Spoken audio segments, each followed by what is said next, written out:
पक्षीय वाद मिटला पण वैयक्तिक नाही। नगर दक्षिणमधून भाजपचा खासदार करणार। फडणवीसांच्या भेटीनंतर राम शिंदेंचे विखेंसोबत मनोमिलनाचे संकेत।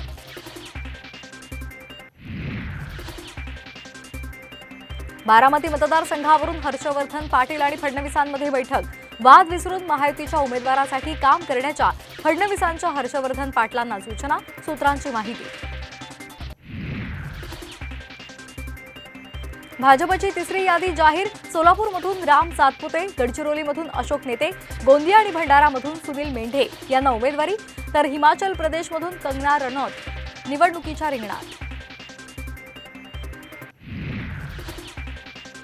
मनसे लोकसभा निवडणूक लढवणार नाही। सूत्रांची माहिती। तर महायुतीला लोकसभेसाठी पाठिंबा देण्याची घेतली भूमिका। उमरेडचे काँग्रेसचे आमदार राजू पारवेंचा शिंदेंच्या शिवसेनेत प्रवेश। पारवेंना रामटेकमधून उमेदवारी मिळण्याची शक्यता।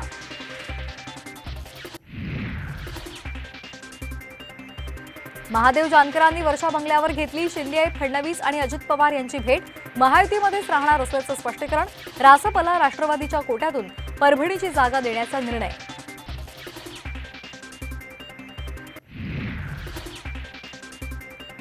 महायुतीमध्ये साताऱ्यासह 7 जागांवर लढायला राष्ट्रवादी ठाम। अजितदादांच्या नेतृत्वामध्ये झालेल्या बैठकीत निर्णय। येत्या 2 दिवसांमध्ये उमेदवारांची यादी जाहीर होणार असल्याची माहिती।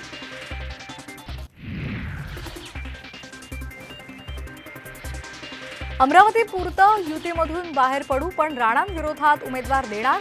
बच्चू कडूंचं ठरलं। वरिष्ठांनी न ऐकल्यास महायुतीमधून बाहेर पडू, कडूंचा इशारा।